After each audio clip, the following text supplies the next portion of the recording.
Okay, let's get started. So a couple things. First, I want to apologize. I didn't actually realize the first poster session was a poster session until about halfway through. And then I thought there was going to be other poster sessions this week, and there's not. So I didn't get to see a bunch of your posters. I'm going to try and visit them at coffee breaks. And so if you see me at a coffee break and want to show me your poster, please come and grab me, okay? And the other thing is I put an alarm on my phone 10 minutes before I'm supposed to end, so I won't go over this time. So hopefully we'll be able to stay on time. Okay. So quickly reviewing what we did last time, we were thinking about the time to coalescence of alleles sampled from a population, and we started doing that thinking about two alleles. And we went through how we can think of that as completely analogous to this problem of rolling a dice and the number of turns it would take to get a particular number on that die. And it just followed this geometric distribution that has an expected waiting time equal to the inverse of the probability of success on any one turn. And so in the case of the coalescent, for two alleles, the chance of two alleles coalescing in any one generation was just 1/2n, so the average time to coalescence was just 2n generations. And we also took this coalescent perspective to ask a question of how much difference do we expect between two loci, and we thought about it this way, that if mutations are occurring at rate mu, then there would be mu-t differences along this branch and mu-t differences along that branch, leading to a total difference of 2 mu-t. And so if we take the expected amount of difference, it would be 2 mu times the expected, the average amount of difference, and the average is 2n, and that leads us to this classic result of 4 n mu. Okay.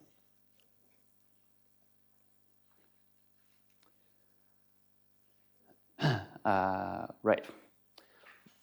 One of the other, we also talked about how to think about coalescence with more than two alleles. So we start with k alleles. The first thing we have to worry about is going from k down to k minus 1 alleles. And we realize that's really just the same kind of problem, that when you have k alleles, there's k choose 2 possible pairs that could coalesce. And so and each one of those has a chance 1/2n of coalescing. So we can combine those to get the per generation probability of a coalescent of one coalescent event occurring. And so that then follows a geometric distribution in discrete time, or if you want to think in continuous time, follows an exponential distribution with that probability. So we did all that. We actually even worked it out for thinking about what the total coalescence time was for all the alleles in a population, and it worked out to 4n. And one of the things that I didn't point out is we can also think about that in thinking about what that result means forward in time, which is if an allele today, if there's an allele that exists in a single copy today that is destined to go to fixation, then we know on average it takes about 4n generations for that to happen. Okay. Right. Okay. So I want to do the next thing I want to do is think about the chance that two alleles would be different. And one way we can think about that is those two alleles come together at a common ancestor. So for them to be, so at the time, so we know at the time that they're the common ancestor, they're the same. So for them to be different, what has to happen before they coalesce?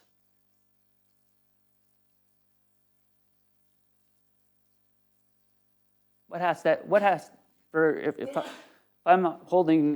I'm looking at two samples say at a single site from two samples, what has to happen going backwards in time before coalescence for those two sites not to be identical?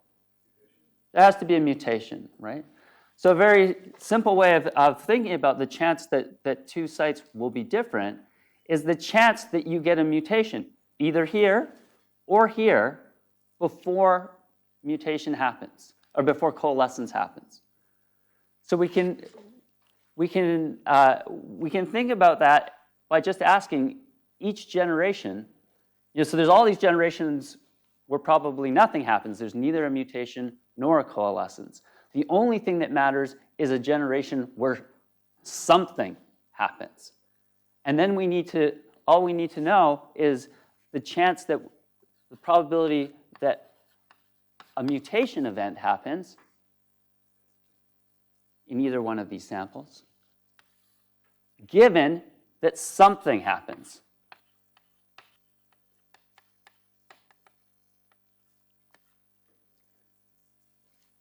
So here are my two things. I'm going backwards in time. What's the per generation probability that this one mutates? Mu. And what's the per generation probability that this one mutates? Mu. So the chance that this one or this one happens is just 2 mu, right? They're not really mutually exclusive possibilities, but there's we ignore the chance of both occurring simultaneously because that would be mu squared, which is very tiny compared to the 2 mu. So that's this. Now we have to worry about the something happens. The something can either be a mutation event, which happens with chance 2 mu, or a coalescence event, which occurs with chance 1/2n. So if we just rearrange that,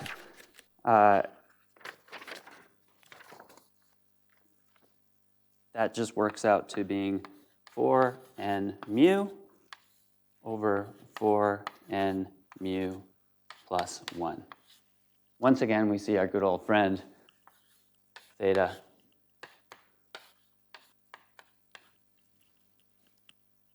Okay. And if you go back and look at our, when we were doing identity by descent, and we added in mutation, so when we were thinking sort of in a forward time perspective, we had a result, and you can look at how it relates to this. In that case, we were calculating kind of the opposite of this, right? The chance that two alleles would be the same. But you'll see this is just 1 minus, or that plus this equals 1. Right? Okay, so all of that is consistent. They're just different approaches to asking the same question, right? So these are giving us expectations about how much sequence diversity we expect to find.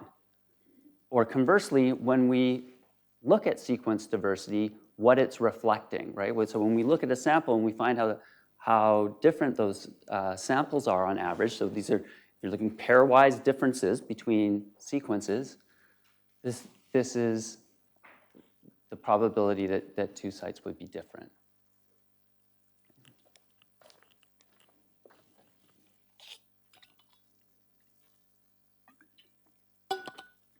Okay. The other, so looking at pairwise differences between samples is one common measure that people use when they look at real sequence data. But the other thing they do is you're looking at multiple samples, and you just ask, how many sequence variants do I have? What's the total number of segregating sites.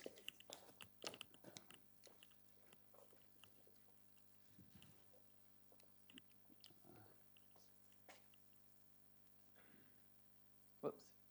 Right, so again, here's an example of what, a cartoon of what real sequence data might look like.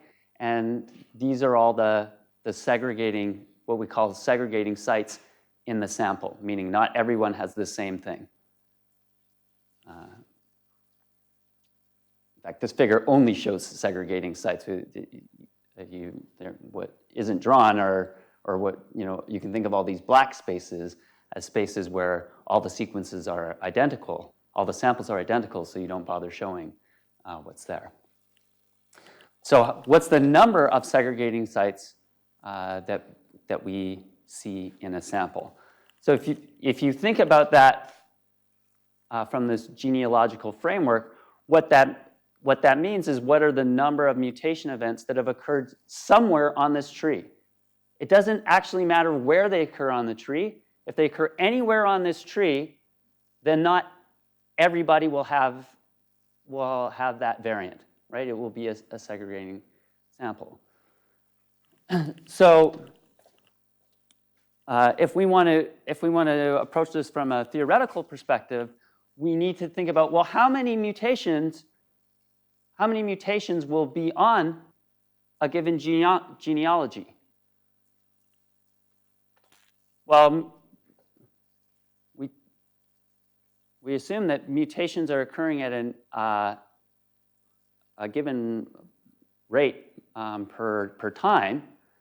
So what really matters is how much time is represented by this tree, right? So essentially all we need to do is we could cut up this tree and just line up all the segments, and what's the total length of that tree? Okay? So that's all we have to do to figure this out. We actually know how to do all that part, right? Because we know how to figure out what's the average time. So this, I think in this example, there's 10 samples. We know what's the average waiting time to go from 10 down to 9, the average time to go from 9 down to 8, 8 down to 7. Right? We know kind of all these pieces. And so if you think about it, there's going to be there will be 10 different segments that represent the time to go from 10 down to 9, and then there'll be 9 different segments that represent 9 down to 8, et cetera, et cetera, et cetera. So that if we want to think about the total time on the tree, that's what we do.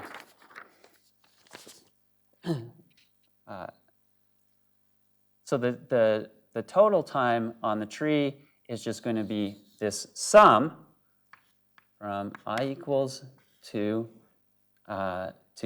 k, where k is the starting number of samples.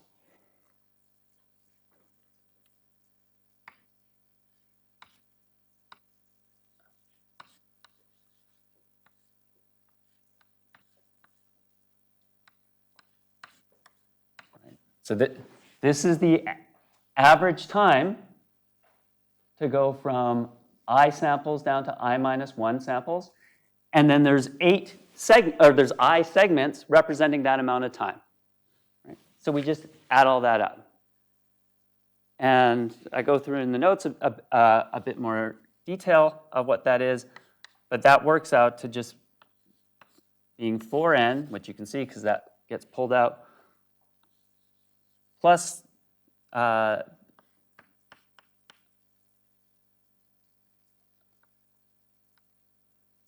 this extra little factor.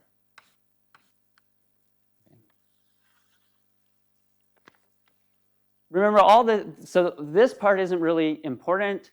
You can always figure that out. You know how many samples you started with. You started with k, so that's just some sort of nuisance thing. Okay, but you always know it. So this is the expected amount of time on a genealogy of K samples. And then, so then to get the expected number of mutations, the only thing we have, so that represents the total length of the tree, right? If we chopped up that tree and laid it all out, that represents the expected amount of time on that tree, and we just simply multiply that by the mutation rate. And that gives us the expected number of segregating sites. Okay.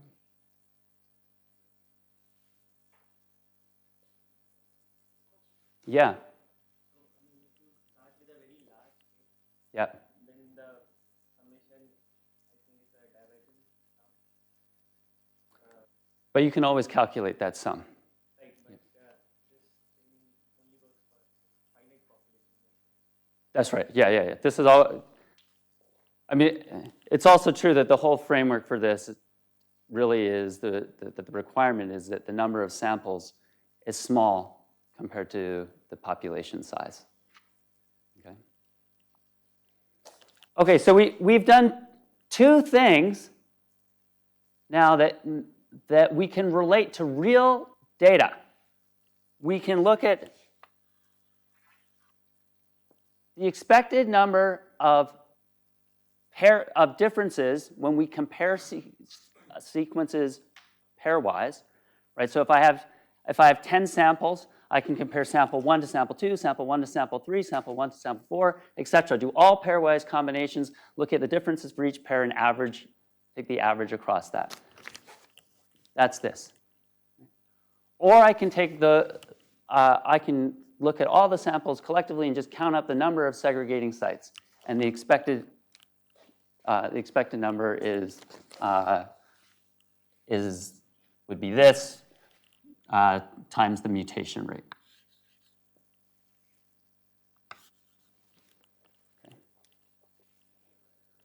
Okay. And remember, I always know what this is, right? The thing in the circle. So I can always take that out. And so this is an estimate of 4n mu times this thing. But I can easily take that out. And this is an estimate of 4n mu. So those both give me estimates of 4n mu. And really what they give is they give an estimate of 4 NE mu, the effective population size. Or that's what they should. Okay. So I want to talk briefly now about some common statistics used in molecular population genetics. I'm not going to go through them in great detail, but I want to relate how those commonly used things are related to the things that we've talked about. Okay?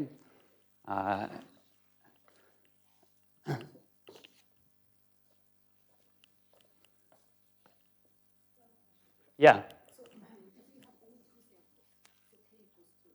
That should be a special case. That's right. That's right. Yeah. So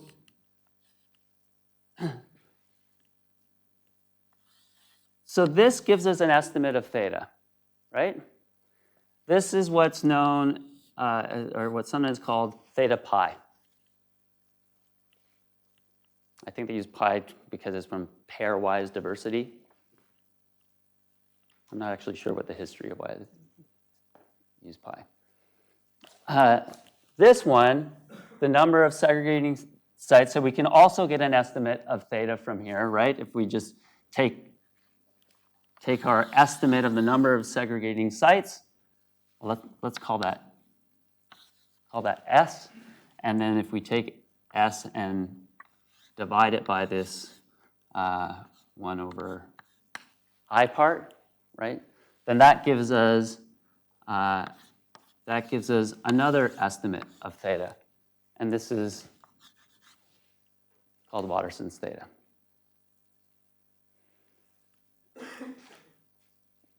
Who here has heard of something called Tajima's D? Anyone heard of something called Tajima's D? A couple of you. It is a very common statistic in molecular population genetics. And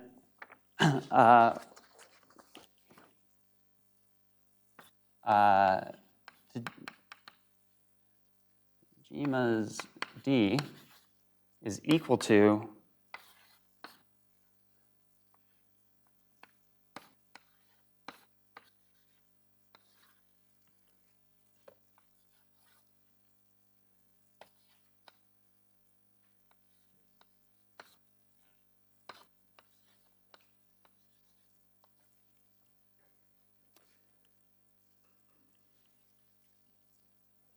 Tajima's D is equal to the difference in those two estimates, and then standardized by their variance.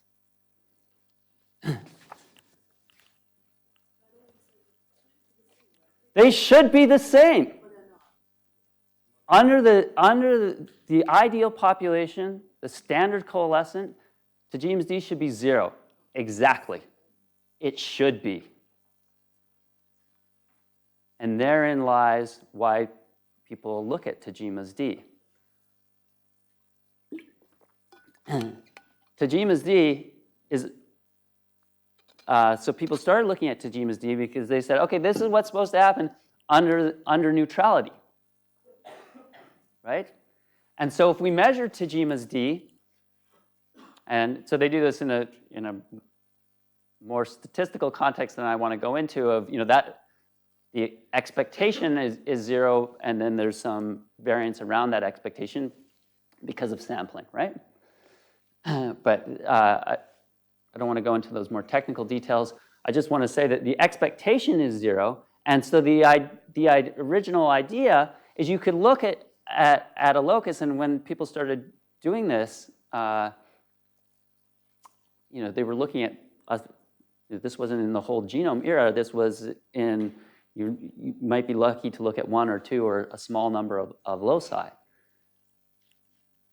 And you would say, if my Tajima's D value is significantly different from 0, then something interesting is going on.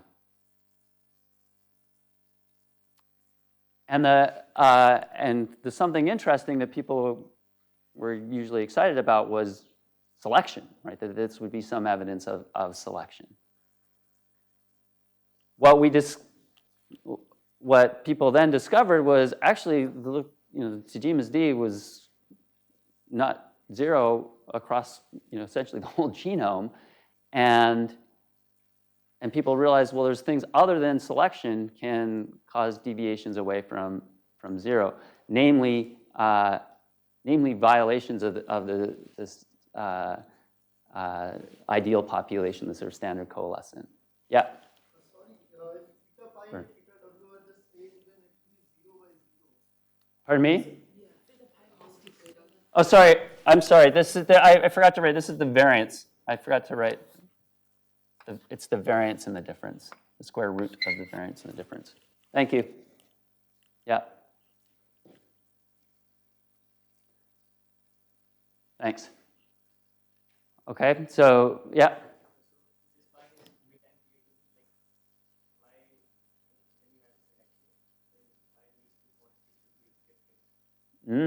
Right. Okay. So let's first talk about what in the data makes Tajima's D positive or negative. In other words, makes theta pi greater or less than Watterson's theta. Well,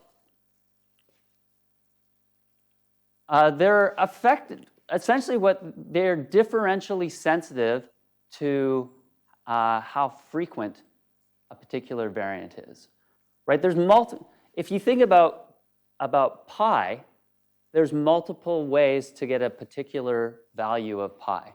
So one way is you could have a small number of segregating sites, but say half the samples have one variant and half the samples have another variant. Okay. Then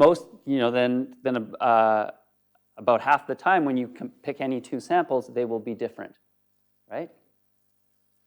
For that site, but maybe you don't have much other variation. Okay, so that another way you could achieve the same value for pi is have a very few number of segregating sites, but those that are present only in a few individuals, in a few samples. So then lots of times when you're comparing two individuals, they carry the same variant and you don't see any difference.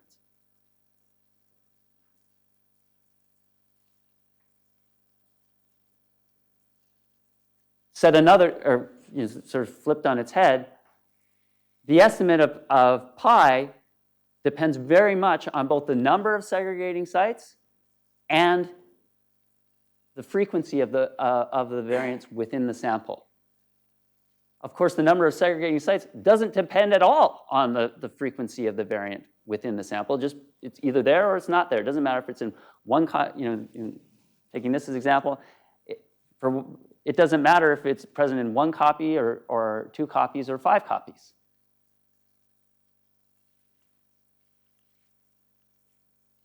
So if you have a lot of very rare variants, so you have a sample, let's say you had a sample with, let's reimagine this tree where all the variants occur just at the tips of the branches, right? So every variant would be a rare variant. It would only exist in one sample. So if I removed all of those points to be on the tips of the branches, which is completely artificial on this tree, but just as a thought experiment, then you'd still have the same number of segregating sites, but your pairwise diversity would be much lower. So you'd get a negative value of Tajima's D. On the other hand, if you pushed a bunch of these variants further back in the tree so that they were on these deeper branches, then you'd still have the same number of segregating sites, but you'd have a much higher value of pi, theta pi. So what we call an excess of rare variants leads to a negative value of Tajima's D, and an excess of intermediate variants leads to a positive value of Tajima's D. So if you think about something like balancing selection that maintains variation, that relative to what you expect under neutrality, you would have an excess of intermediate variance, positive values of Tajima's D. If you have something like negative selection, so mutations are arising, but selection keeps them very rare, you get an excess of rare variants. Okay?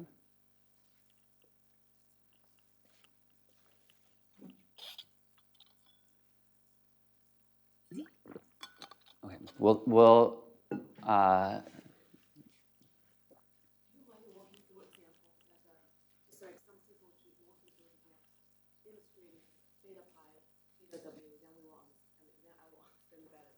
yeah,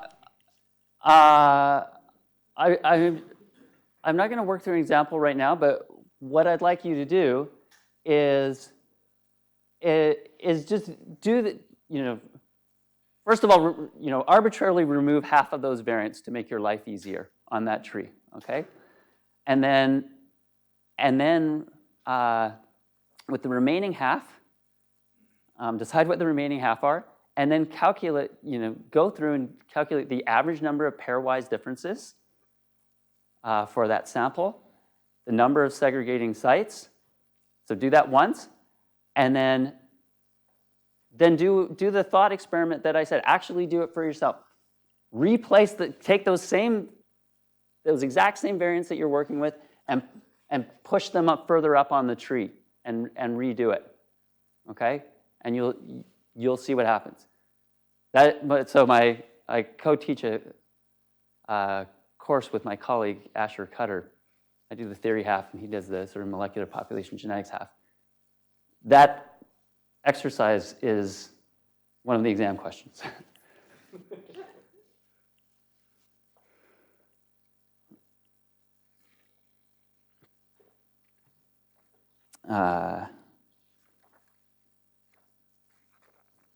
Right.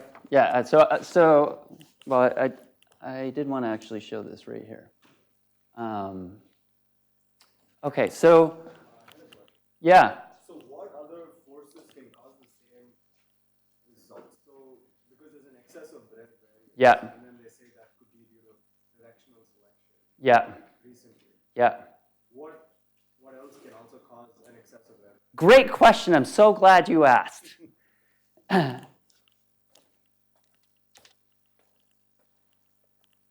So this thing about when I suggested she do that exercise, or when I told you about doing it, I said, oh, push these all up to the tips of the tree or push them back. And I said, of course, that's very artificial, right? On that given that genealogy that was there, to push them all one way or another. But let's think about genealogies for a second. So under the ideal population, we can, it's a stochastic process. We can get different kinds of trees, right? Or another way of thinking about it, if you take 10 samples from a species and I take a different 10 samples, the genealogical histories of those 10 samples won't be exactly the same, right? Almost certainly they'll be somewhat different. But nonetheless, you tend to get sort of a certain kind of genealogy from the ideal population. That's what's shown in this top part. These are five different examples of genealogies you might get for however many samples, 1, 2, 3, 4, 5, 6, 7, 8, 9, 10. Okay, so there's 5 samples from that standard process. So definitely the genealogies look somewhat different from one another. Remember, all this stuff back here doesn't matter. The only thing that matters is this, the shape of the thing after the first split. But you are very unlikely, under the standard coalescent, or under the ideal population, you are very unlikely to get genealogies that look like this. There are some shapes of trees. So one way to think about Tajima's D is it's kind of reflecting the shape of the genealogy, how bushy it is. In trees like this that have long terminal branches, where do you think you're going to find the mutations if I throw mutations randomly down on the tree? Are you going to find them? Are you very likely to find them on here? No, or here, or even here. Maybe you might find 1 or 2, but almost all the mutations are going to be on what we call the terminal branches, or the external branches. So if a mutation's on an external branch, is it going to be rare or intermediate in your sample? Rare. Right? So if I have a sample and it's got a bunch of intermediate variants, or a bunch of rare variants, essentially what that's telling me is that I've got a genealogy that's got this kind of a shape. So what can cause? Yeah. No, so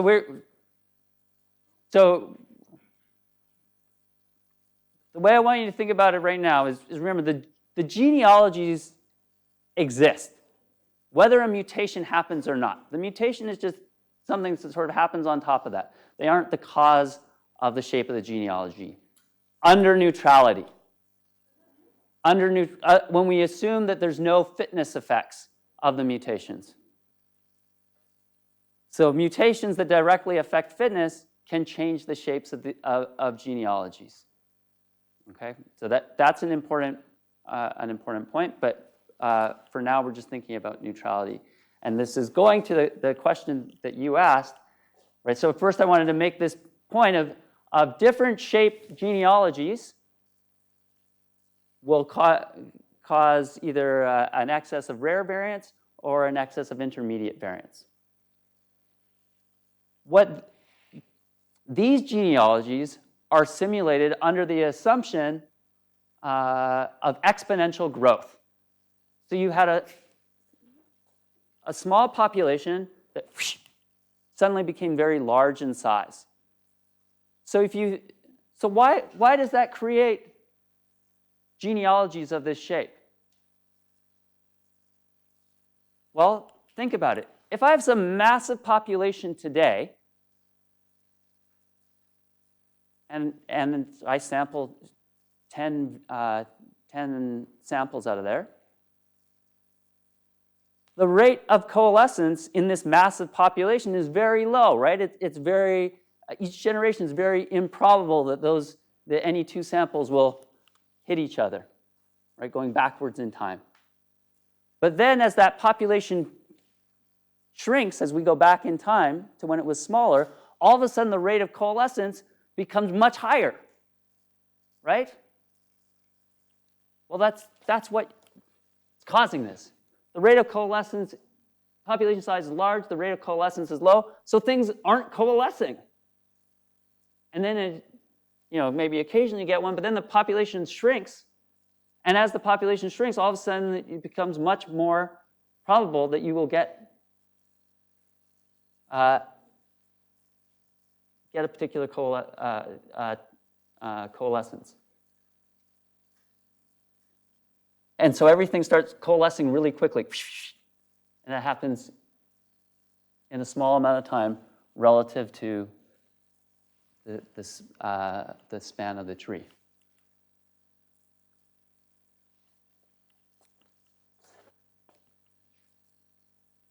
So it's this kind of genealogical thinking that helps us make sense of patterns in sequence data.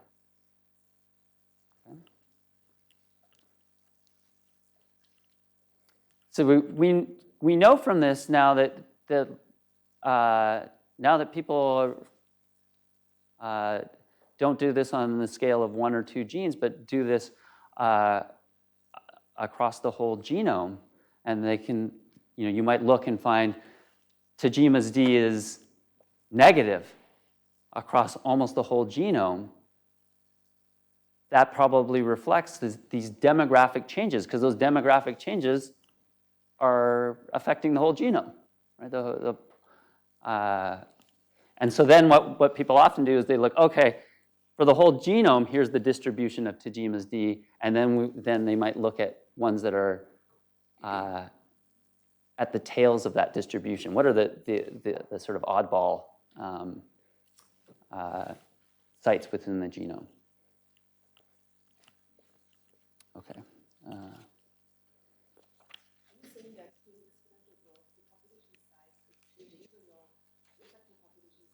Yep. Is not maybe changing so much, but so that violates the calculation where you have fixed population. Yes. Okay. Yeah.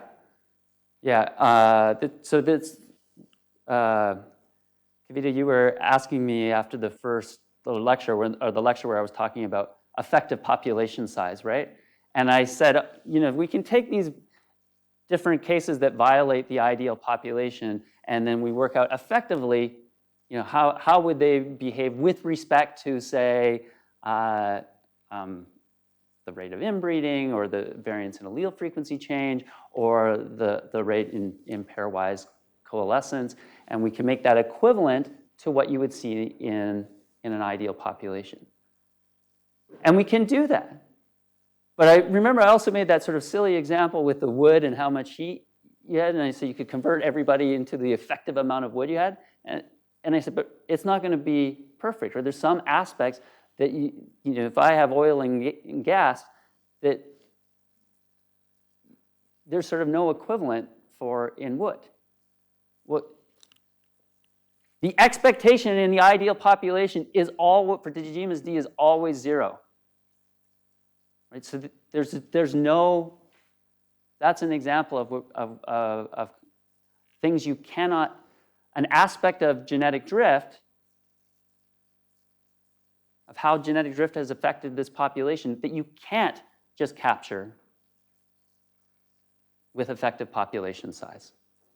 Okay? Because there's no way an ideal population can ever create sort of a major excess of rare variants, or it's extremely unlikely, I guess is more accurate. Genealogy will be affected is clear. Yeah. Absorb it in any. But I think my question was more about kind of summary statistics. Yeah. So you will replace n by any. Yeah. Right? But is that also affected? Do you know the examples? Well, I mean, you're always absorb it? you can always absorb it sort of by assumption, right? Like we when we were doing those NE calculations, we say, okay, this is how it works with this population change in size. And then by assumption, we're saying this is equal to what you would get under, with an effective population size, and then we just solve it and say, okay, fine, NE, good. I guess what I'm saying is you can't take that NE and then forget about the real demographic history of your population and then create genealogies from it and expect those to represent. So I guess that's what I'm meaning. Is that fair? Okay.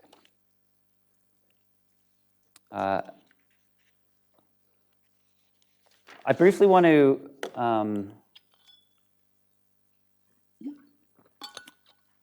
cover probably the most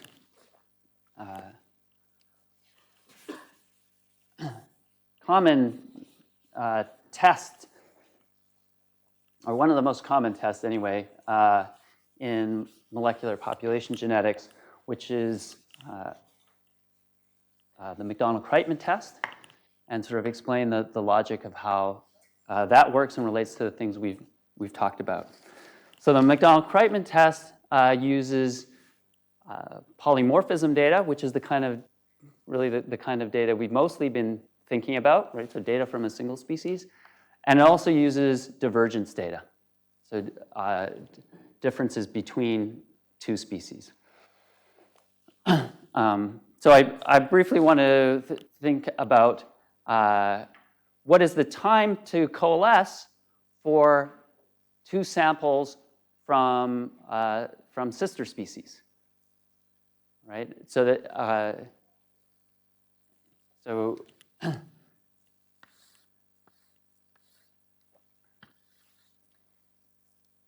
here is some ancestral species, and it went through some speciation event, as we heard about yesterday. And then we're going to assume that they're completely isolated after that. And so first, it's worth remembering there's this the amount of time, which I'll say is G generations since they've been isolated species. And so if I take a sample here and a sample here, they're going to be separated by at least G generations. And then the expected time for them to coalesce is actually technically it's a little bit longer than that, because they have to actually coalesce within that ancestral population. And so the expected time here is just what the expected time is for two alleles to coalesce within a single population, which would be 2n. And I'll write 2na to remind us this is the ancestral population. So I'm going to call all of this the total time to divergence for samples from different species. Okay. Often it's the case that G is much larger than this. And so we really only think about this part, but I think it's useful for you to recognize that there's actually this extra piece. And for recently diverged species, this part could well be on the same order as this part. Okay. Okay. So if we ask what's the expected amount of sequence divergence for two samples from different species, it's just going to be the same kind of thing that we've done before. 2 times the mutation rate times the time since they coalesce, so 2 mu TD. Okay? Okay, so the way the McDonald-Kreitman test works is you have a set of sites that you expect or assume are evolving neutrally, and then you have a set of sites that you are interested in whether they're not evolving neutrally. And so most traditionally that's done with synonymous sites. So I remember on the first day, not everyone knew what a synonymous site was, but that's a site in a protein coding gene, typically the third site in a 3-base codon, where if you can change it to any base and it doesn't actually change the resulting amino acid. And so by contrast, a non-synonymous site is one where when you change a base, it does change the resulting amino acid. So one might reasonably think that synonymous sites evolve neutrally, but non-synonymous sites maybe don't evolve neutrally. Okay.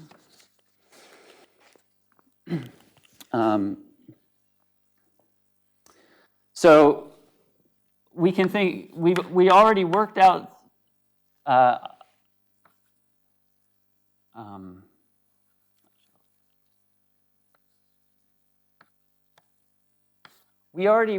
the expected number of segregating sites. So I'll use big S here for the number of segregating sites in the sample. It's right here. So I'm just right. And I'm gonna add a little sin to the mutation rate, just so we can allow for the fact that maybe for some bizarre reason the mutation rate is different at synonymous sites to non-synonymous sites. And I'll return to a sort of a more practical reason of why I'm including this later. Times what I've called in the notes Km, which is, I'm going to make this uppercase K for today, and that's what this sum is here. Okay. So it's just this number that we can always calculate that's based on the number of samples we have. So it's really not very interesting. It's kind of a bit of a nuisance thing that we can always remove. And we could do this. We could do the same thing for the number of segregating non-synonymous sites. And if they were evolving neutrally, if we make the assumption they were evolving neutrally, then the expectation would just be that.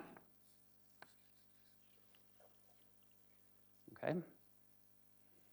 And so that's the number of segregating sites, synonymous segregating sites, number of expected number of segregating non-synonymous sites.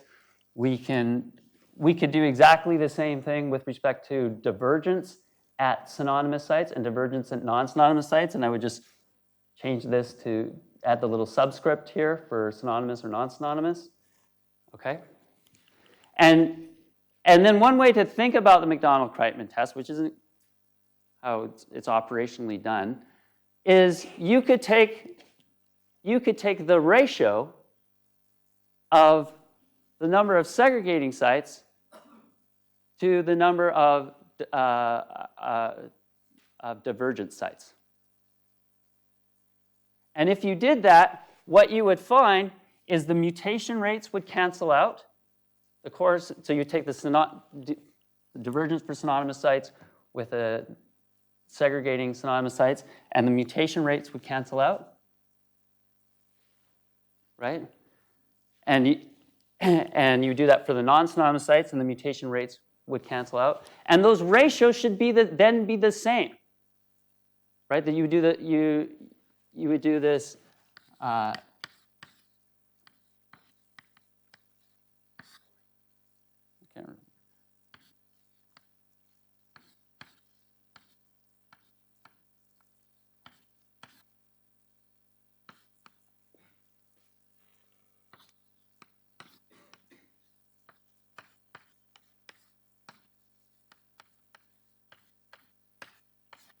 Those ratios would be the same. They would both have this in the numerator, and they'd both have that in the denominator, right? On both this side and that side, and they would otherwise be the same.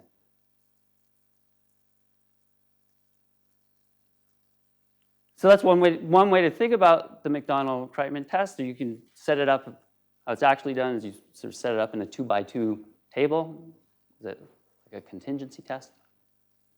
And you can test for deviations away from that ratio being equal. You mean non-synonymous? Yes, thank you. Thank you.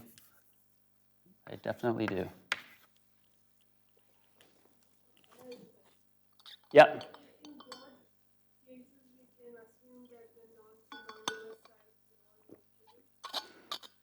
Okay.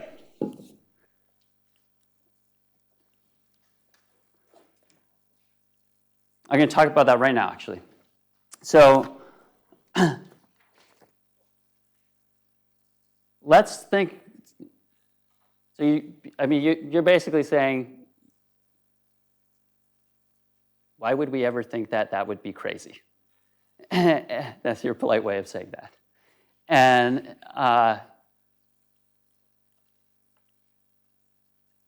so this comes from Kimura's neutral theory, which does not assume that everything was neutral. So let's think about selection. And the simplest kind of selection would be that mutations happen at non-synonymous sites, but sometimes they're neutral, and that's true because it does seem like some amino acid sites you can change them to other things, and it doesn't really matter. But obviously that's not generally true. And so the other sort of very simple case is that the mutations are bad, really bad. So it turns out that if mutations are really bad, it's basically like they never happened, because they aren't going to contribute to polymorphism, right? If I go out and look in a sample, I'm extremely unlikely to find one of those things, because if it happened, in the recent past, it's gone. So it doesn't actually increase what we expect to find here. And it certainly doesn't contribute to divergence, right? Because divergence are things that, mostly things that happen way back in time, right? Our set of samples, probably represents something like this. And so most of the, maybe there's some deeper ones, but the divergence stuff is mostly occurring along there. So the very deleterious stuff certainly doesn't contribute to divergence. It's very unlikely to contribute to non-synonymous sites. This is actually the more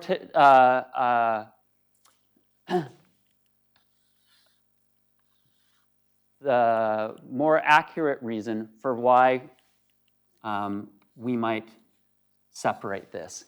Because while the actual rate of mutation at synonymous and non-synonymous sites might be the same, another way to think about this is, well, we're only, let's say 90% or maybe too high. Let's say 75% of non-synonymous mutations are strongly deleterious.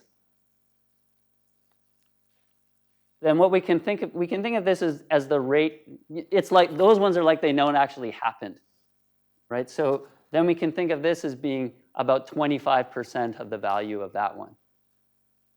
But that doesn't matter because the mutation rate for the neutral mutation rate at non-synonymous sites might be different than the neutral mutation rate at synonymous sites, but that cancels out in this ratio, right?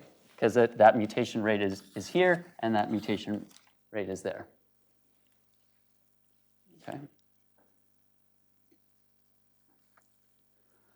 Okay, so that's what happens with if you think about there only being two kinds of mutations at non-synonymous sites, neutral ones and these strongly deleterious ones. Now, what if we think about weakly deleterious ones? Well, those weakly deleterious ones, that changes things. What does that do? Well, that will they will contribute to the segregating sites. Because they're weakly deleterious, they can persist for quite a while. But assuming they're still deleterious, they're unlikely to persist for a very long time. So those are things that might occur here or here, but they're not going to be occurring along there. So it will inflate this value relative to that value. Okay.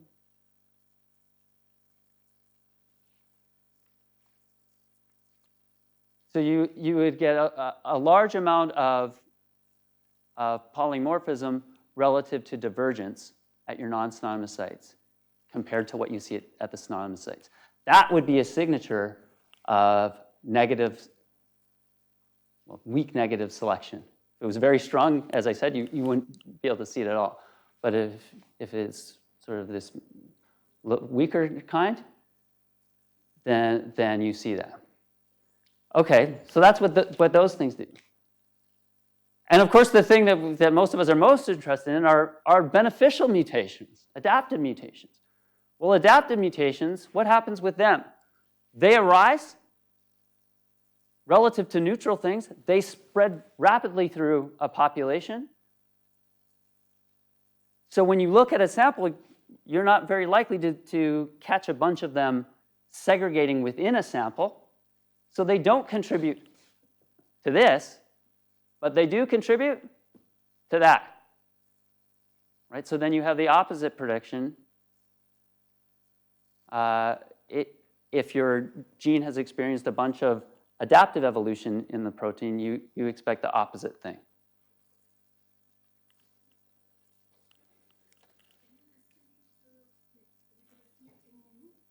Yep.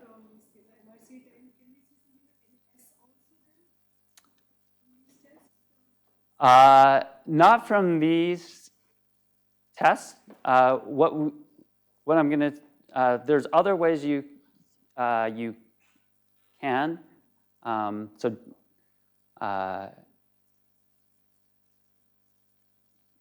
There's other ways you can that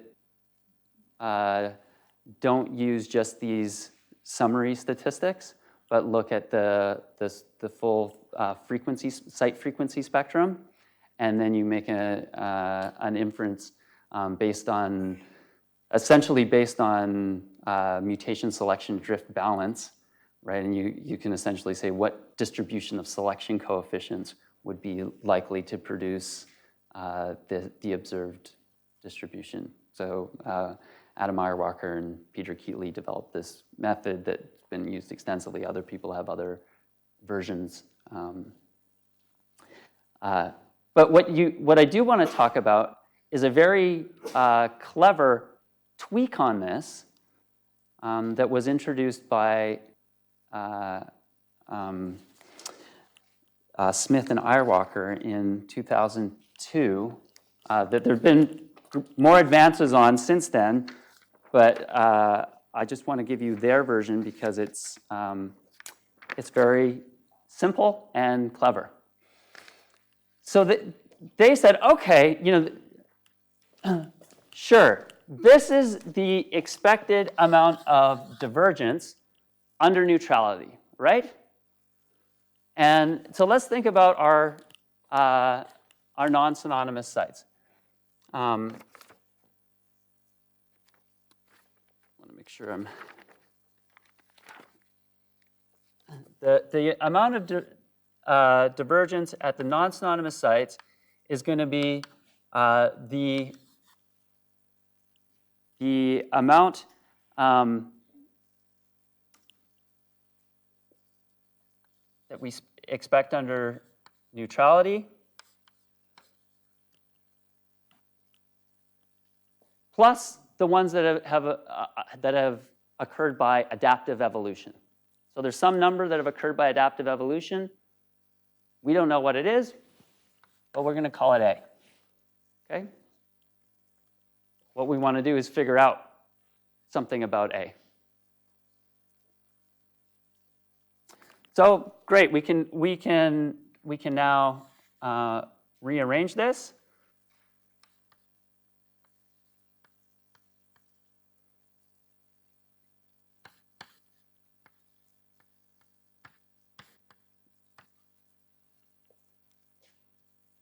Okay. Now,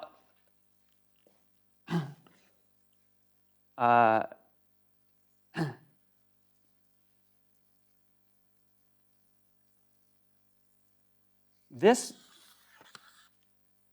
remember what this is. This is what we expected under neutrality, right? That was the expected divergence under neutrality.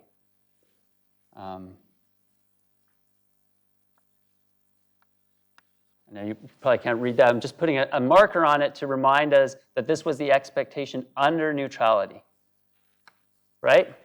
This piece here. Well,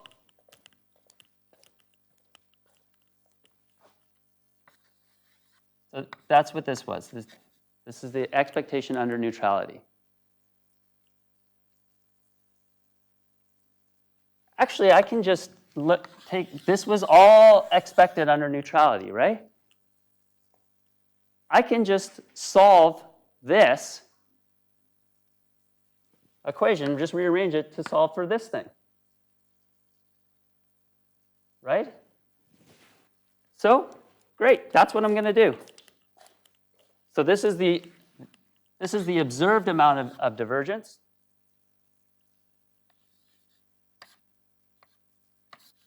So there's my observed amount of divergence. And then I'm just going to rearrange that. And oops.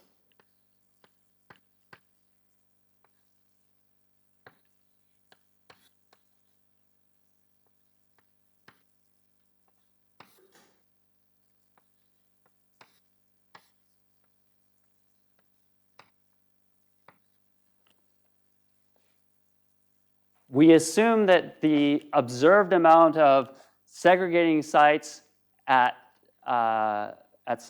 non-synonymous sites is a reasonable reflection of the expectation under neutrality, and same for these other two things. Okay? So these are all things you observe, or you have estimates of these that you can use from your observations.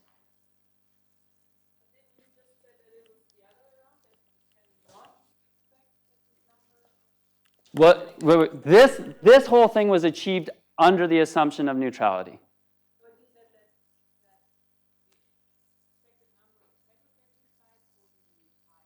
No, not so if there's just beneficial mutations, we assume that those beneficial mutations spread through a population quickly. They're very unlikely to make any kind of meaningful contribution to the segregating variation within your sample. So they don't, we essentially assume they don't affect. You don't even make it lower. No. They don't affect this piece. Okay?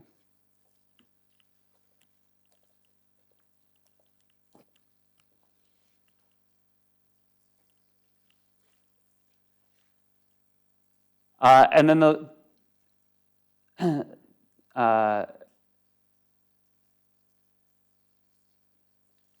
you can divide everything by this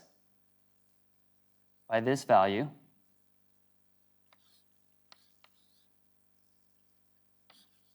So that this is the observed number of divergent sites. So I'm going to have to divide this. So think about what, so this, or I'll write it here, it'll be easier for you to see. This is called alpha in the literature, and it's the fraction of sites that have diverged because of adaptive evolution. It's an estimate of the fraction of sites that have diverged because of adaptive evolution. This first paper where they did this came out in 2002. I was a graduate student at the time. And they did this with fruit fly data from not that many genes. I don't remember how many genes. I don't know if you remember how many genes. But it wasn't that many genes.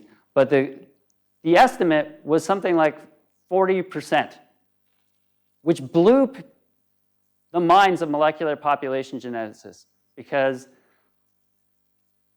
they did not think that a very large fraction, the mindset was not that a very large fraction of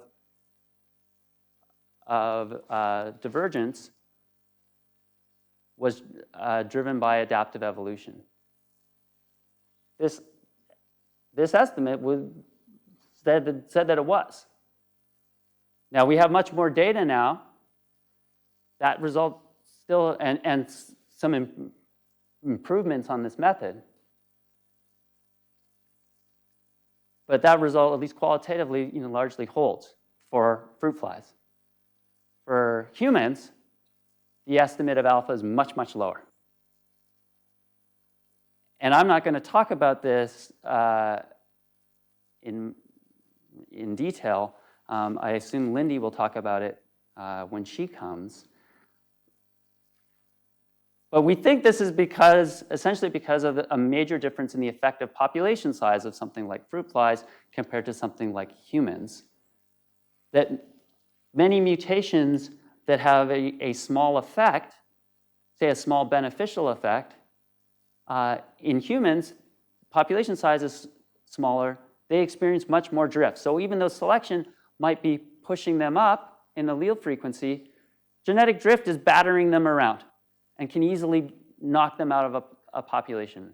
There's many mutations that fall into what we call effective neutrality. And one way to think of that is that if selection is weak relative to drift, then the fate of an allele is primarily determined by genetic drift rather than by selection.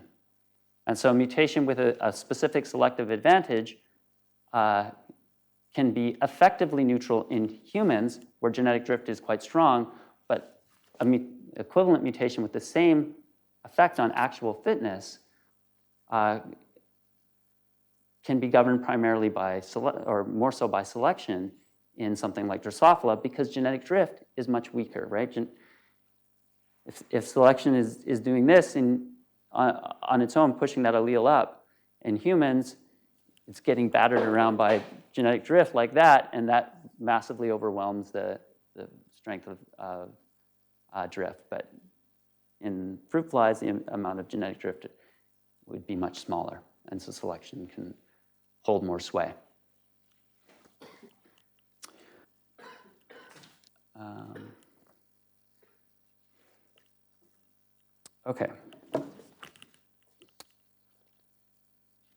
Okay, so I'm going to jump back now into coalescence. So that last section was trying to give you some feel for some of the very common metrics used in molecular population genetics and how they relate to the basic coalescence that we did in class. Okay, one of the big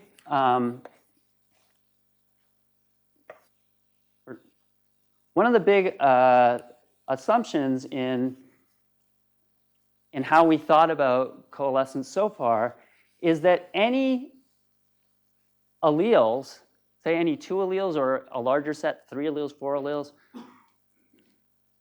were kind of equivalent. It didn't matter if I took these 2 alleles or this allele and that allele or this allele and that allele.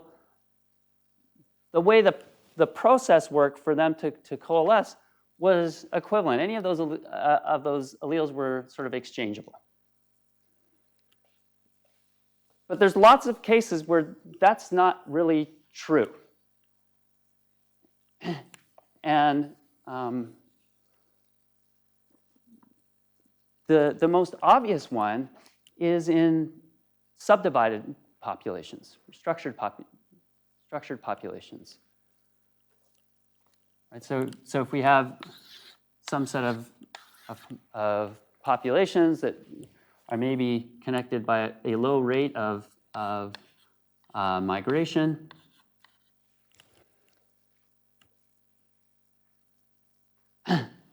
if I take 2 alleles from here, we expect that they might coalesce faster than if I were to take 1 allele from here and 1 allele from there, right? So this is what's known as the structured coalescent. It's applied to spatial structure, but it also has other kinds of applications, including things like you can use it to think about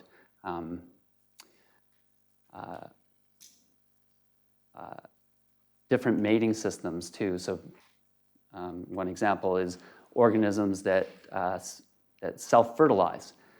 2 alleles that I sample from the same individual are very likely to coalesce in the very, very recent past, in the immediately previous generation, as opposed to if I sample 2 alleles from from different individuals. And conversely, a problem that I've worked on directly is diploid organisms that reproduce primarily asexually. And there it's actually the opposite case, because 2 alleles from the same individual won't coalesce with each other, right? They sort of travel as a pair, but a pair that never combines all the way back. And so we have to think about, so not all alleles are equivalent, and so we have to sort of deal with this structure. And dealing with these structured coalescent models can become quite complicated, especially if you want to get the full distribution of what coalescent times are, right? As opposed to, we worked that out quite easily, finding it was a geometric distribution or well approximated by an exponential distribution. Doing it for these structured ones can be considerably more complicated, especially if you want to get the full distribution. But I want to show you one way to at least get the average time to coalescence for the case of population structure. And in doing so, we're going to rederive one of the classic results in population genetics. Okay? And again, as always, hopefully this exercise helps you sort of think about how these results come from, where they come from, but also start giving you some intuition about thinking about these processes and how they affect genealogies and the sequence data we look at. So I was at someone's poster and we were talking about FST. And FST arises sort of naturally from this coalescent perspective, or can do anyway. Okay, so we're just going to think about two alleles. And one nice way to think about it is that those two alleles, let's imagine we have, we're going to imagine we have a metapopulation, so a collection of small populations, and they're going to be connected by migration. And we're going to assume that migration rate is low. If the migration rate is very high, then it doesn't matter so much that they're in subdivided populations, because things quickly will find their way together via migration, at least on the time scale of coalescence. But if so we're thinking about migration rate is low. We're going to imagine there's D of these demes, these little subpopulations, and we're going to make the simplifying assumption for this exercise that the migration rate is the same between all the populations. Okay? And we'll assume that migration occurs at rate m. So if we sample two alleles, those we can think of those two alleles as being in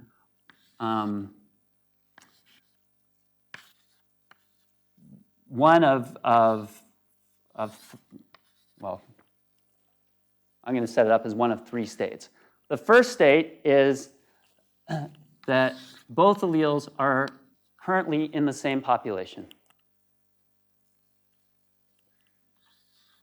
The second is that those two alleles are in different populations. Doesn't matter which populations they're in, the only thing that matters is that they're different populations. I forgot to say we're also assuming that all these populations are of the same size, and I'll use lowercase n. So the total population size would be D times little n. If the populations were different sizes, then we couldn't just use these two states. We'd have to think about all the possible configurations for two populations, or for two samples. But when we have just two samples, we can boil it down to they're either in the same population, they're in different populations, and this third one is kind of artificial. This is, I'll draw it as a square. This means they've coalesced. Okay, that's the state we're going. We want to know the time until we reach that state. We no longer have to. So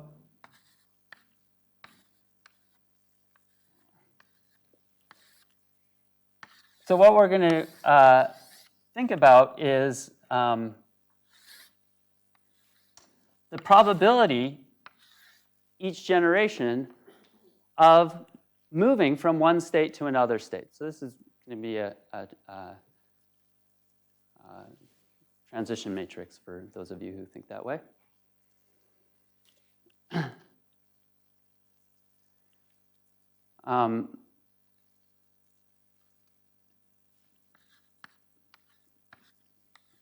So this represents the state you're in, and this is the chance of moving to this state. Moving to that state going backwards in time. Okay, because we're thinking of this coalescent perspective, we're always thinking about time moving in the backwards direction. So that's my 10-minute warning, or 5-minute warning. Do I have 5 minutes or 10 minutes? 10 minutes, okay. I think the guy was worried about me going long because he gave me less time than I'm supposed to have on the big clock.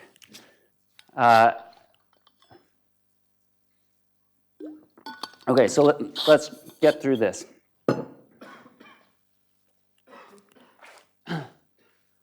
What's the chance that one generation back, that two alleles within the same population would coalesce? 1 over 2n, right? 1 over 1 over 2 little n. I'm going to call that, I've called this in the notes A13. It's representing the chance of going from state 1 into state 3. Okay. What's the chance that the two alleles go from their current state of being in the same population to being in different populations? M is the, so okay, M, close. M is the chance that this one moves. No, M is right. M is the chance that this one moves, and that would put you into that state of being in two different demes. But there's another way. What's the other way? Huh? So it could stay in the deme, but what has to happen for them to end up in separate demes? The other one, right? So the first one migrates, or the second one migrates. And again, we're making the assumption that these things are occurring at a very low rate, so we're ignoring the chance of multiple things happening in the same generation. So you can't have two migration events or a migration event and a coalescent event occurring at the same time. Okay. And then this, so that's A1, 2. And then A11, that's the chance of staying in state 1, is just equal to 1 minus A12 minus A13, right? So that's, or you know what I'm going to do is,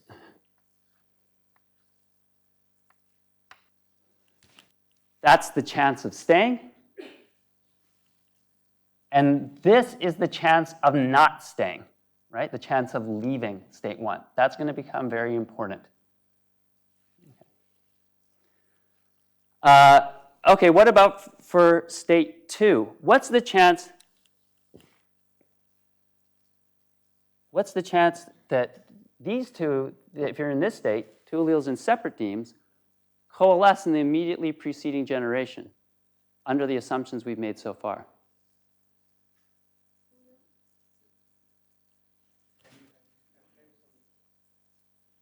It's a bit of a trick question. I'm not sure if someone said it or not. No.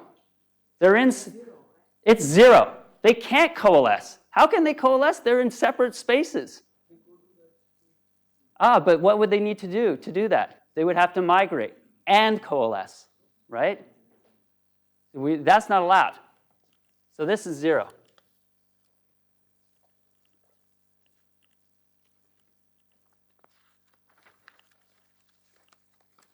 Okay, now this is the one that's slightly tricky. So I have two alleles that are in separate demes, and I need them to end up in the same deme. Okay, so I have my left sample and my right sample. What is one way they could end up in the same deme one generation back? Pardon me? Just tell me qualitatively, what's one way they can, not what the chance is that they do that. Which one? Right.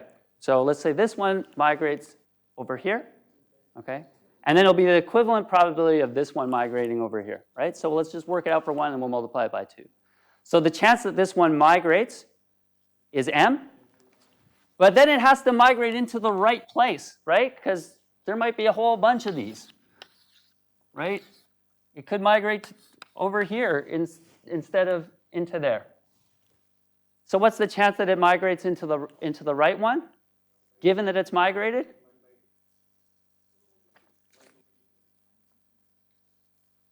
Yeah, there's one correct deme, and there's d minus 1 incorrect demes, right? Because it's migrating out of here, so that means there's d minus 1 is the remainder. So this is m times 1 over d minus 1.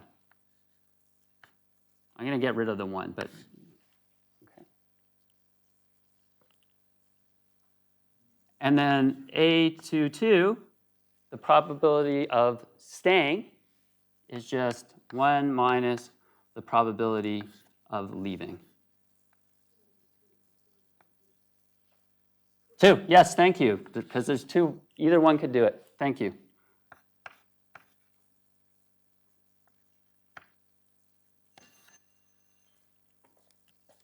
That's his false alarm.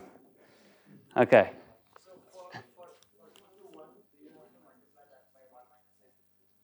For which one? A21? Do I have to multiply it by what? I don't. No, because we assume 1 minus m is essentially 1. Right? That these things are, yeah, m is small. So you either sort of make the assumption that 2 things can't happen, they're mutually exclusive possibilities, or you say, well, they can, but they are negligible. If you do this on the coalescent timescale, in the sort of formalism of that, those things go away anyway. Right. Okay, and so the last one is state 3, and it's just 1. Once you're there, you're coalesced, you're stuck there, right? You come together. Okay, so here's the challenge. Let's see if the challenge is whether I can get through this in the remaining 4 minutes I have. I think I can. So the way to think about this is let's think about the time to coalesce if you start off in state 1. So the time to coalescence from state 1. We worry about the expected time for that to happen. What we definitely have to happen to coalesce is you have to leave state 1, right? A minimum requirement is that you have to leave state 1. So let's just figure out what is the time to leave state 1. Well, this is the chance of leaving state 1, right? This is just the same problem we did from rolling the dice, right? It's how long on average do we have to wait for a thing to happen? Here the thing is leaving state 1. And then we know it's just 1 over the chance of that thing happening. So the expected time to leave state 1 is this. Okay. So all that has done is given us the time to leave state 1. Now, given that we've left there, we could have gone to 2 other states, right? We could have gone to state 3. And that happens with this chance, 1 over 2n. But it's given that we've left. Right? Whoops.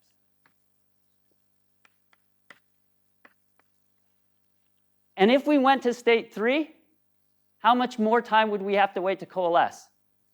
0. So I just wasted time writing out something that I don't need. But there's a chance that I move to state 2, and this is the chance that I move from state 1 to state 2, given that I've left. Okay. Now I'm in state 2, right? And so then it's just whatever the expected time is to coalesce from state 2.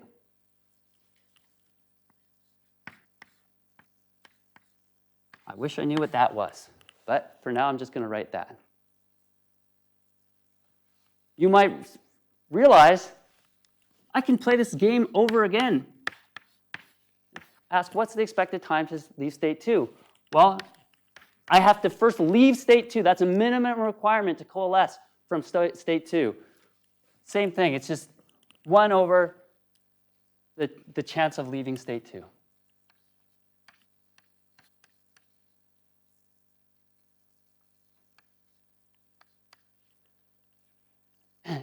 And then given that I've left state 2, I can only, in this case, I can only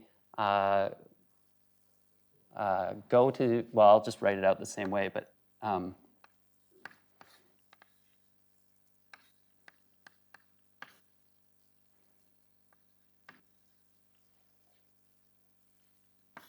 then I would have to do that, right? Well, if you remember your grade school algebra, you will realize what you have is one unknown, two unknowns, and two linear equations. That's easy, you solve it. When you, I'm just going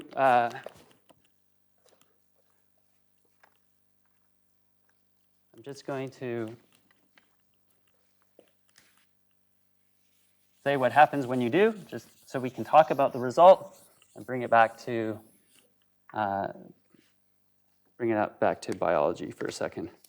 So this works out to being 2dn, and this works out to being 2dn plus d minus 1 over 2m. Okay. This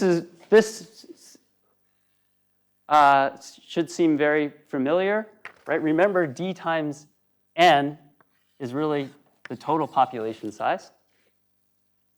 Okay.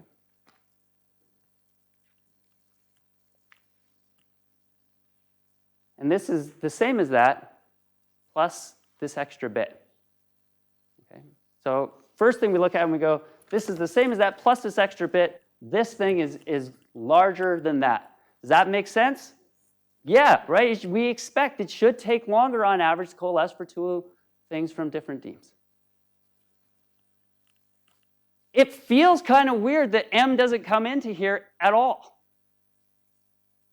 And one way to think about why that must be true is compared to if this population was unstructured, two things from the same deme are now in a smaller pool, right? So they have a much faster coalescence time if they coalesce without migrating.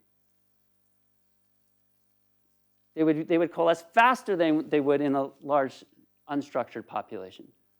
But if one of them migrates, then they're going to have to wait a long time before they get back together again to coalesce, right? And so again, we only worked out the average. If you do the full distribution, what you would find is that this has higher variance than what you would get in the unstructured population. When we think about this one, it's the same thing.